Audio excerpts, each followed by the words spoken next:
Very good morning all of you. आज हम आप लोगों को बताने वाले हैं कि हीनयान और महायान में अंतर क्या है। हीनयान और महायान संप्रदाय में अंतर क्या है। तो हमने इससे पहले बौद्ध धर्म के बारे में बताई, महात्मा बुद्ध की जानकारी दी, महात्मा बुद्ध के उपदेश क्या थे, उनके पतन क्या है। तो उनका पतन के बारे में मैं बाद में बताऊंगी, इससे पहले हमने उसका उपदेश की जानकारी दी। तो यहाँ पर हमने उसका जो अंतर बताई है वो है कि हीनयान महात्मा बुद्ध द्वारा स्थापित मूल बौद्ध धर्म था। कहने का अर्थ है कि जो हीनयान में महात्मा बुद्ध जो थे उन्होंने अपनी शिक्षा और अपने ज्ञान की प्राप्ति बुद्ध पूर्णिमा के दिन प्राप्त की थी। इसीलिए यहाँ पर कहा गया है कि हीनयान जो था वो महात्मा बुद्ध द्वारा स्थापित किया गया था। नेक्स्ट है कि जबकि महायान जो है वो संशोधित व परिवर्तित रूप था। जो महायान है, महात्मा बुद्ध को वो ज्ञान की प्राप्ति नेचुरल स्वयं हुई थी। जब वो तपस्या में बैठे थे तब उनकी ज्ञान की प्राप्ति हुई थी और उसे महात्मा बुद्ध कहा गया था, इसीलिए उसे हीनयान कहा गया था। और महायान का कि ये संशोधित, जैसे हम किसी भी धर्म को ज़बरदस्ती अपनाते हैं, परिवर्तित अपना धर्म को छोड़ के हम दूसरों के धर्म को अपनाते हैं, इसीलिए यहाँ पर कहा गया है कि महायान जो है संशोधित और परिवर्तित रूप है। दूसरा है कि हीनयान सिर्फ महात्मा बुद्ध के उपदेशों को ही मानता है। कहने का अर्थ है हीनयान जो है कि महात्मा बुद्ध के द्वारा जो भी रीति रिवाज, जो धर्म जो चलाए गए थे उसी को वो ज़्यादा प्राथमिकता देता है और उसी को वो मानता है। इसीलिए यहाँ पर कहा गया है कि महात्मा बुद्ध का उपदेश को ही हीनयान जो है ज़्यादा प्राथमिकता देता है और ज़्यादा उसको मानता है। जबकि महायान जो है, महायान में कहा गया है कि बुद्ध की शिक्षाओं के अतिरिक्त बोधिसत्व की शिक्षाएं भी निहित है।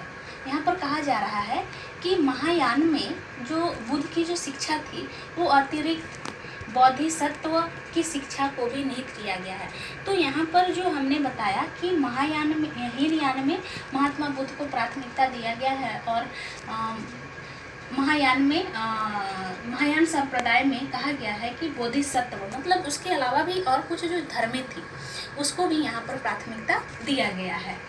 नेक्स्ट है कि हीनयान की अपेक्षाएं महायान का कार्य क्षेत्र विस्तृत होता है। कहने का अर्थ है कि यहाँ पर महात्मा बुद्ध के द्वारा जो भी उपदेश दिया गया था वो सिर्फ एक ही उपदेश नहीं है, बल्कि उसका जितने भी उपदेश दिए गए थे वो जितने क्षेत्रों में उसके बारे में जो जानते हैं, तो इसीलिए यहाँ पर कहा गया है कि उसका जो क्षेत्र है वो विस्तृत है और बड़ा है। तो इसीलिए कहा गया कि उसका क्षेत्र जो है वो विस्तृत है महायान के बजाय में। नेक्स्ट है कि हीनयान का उद्देश्य जो है व्यक्ति विशेष को निर्वाण प्राप्त करना था।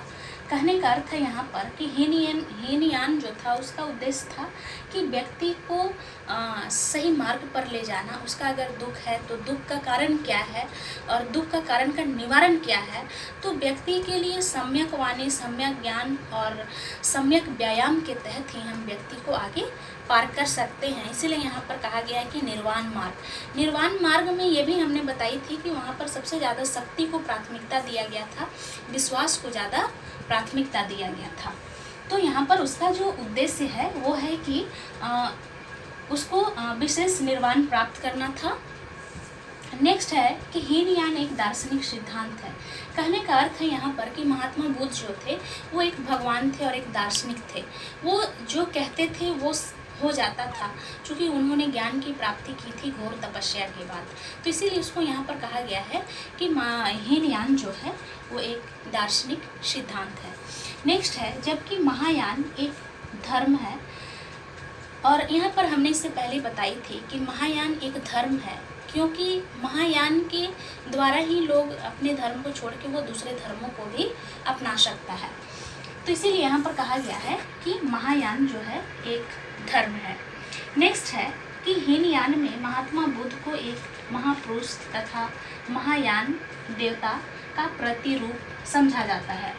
कहने का अर्थ है यहाँ पर महात्मा बुद्ध को हीनयान में एक बुद्ध के रूप में माना जाता है और देवता के रूप में माना जाता है। इससे पहले हमने ही बताई कि महात्मा बुद्ध जो है कि बट वृक्ष के नीचे बैठ के उन्होंने अपनी ज्ञान की प्राप्ति की थी, इसीलिए उसे एक देवता के रूप में माना जाता है और एक देवता के रूप में उसे पूजा जाता है। नेक्स्ट है कि हीनयान सन्यासी व महायान गृहस्थ जीवन पर बल देता है। कहने का अर्थ है हीनयान जो है, महात्मा बुद्ध एक सन्यासी की तरह ही अपना वो गृहस्थ जीवन छोड़ के वो सबसे ज़्यादा धर्म पर प्राथमिकता देते थे, इसीलिए यहाँ पर कहा गया है कि वो सन्यासी की तरह और गृहस्थ जीवन पर वो ज़्यादा बल दे रहे थे। नेक्स्ट है महायान करुणा तथा हीनयान ज्ञान प्रधान होता है। कहने का अर्थ है कि महायान जो है दया है उसके अंदर और ज्ञान की भी प्रधानता है। नेक्स्ट है हीनयान की अपेक्षा महायान अधिक आशावादी है। चूँकि महात्मा बुद्ध जो थे वो सच्चाई के मार्ग पर चलना चाहते थे और सच्चाई के मार्ग पर वो ज़्यादा विश्वास करते थे, और महायान जो थे वो अधिक आशावादी थे, वो दूसरों पर ज़्यादा आश्रित रहते थे, इसलिए यहाँ पर कहा गया है कि वो आशावादी थे। धन्यवाद।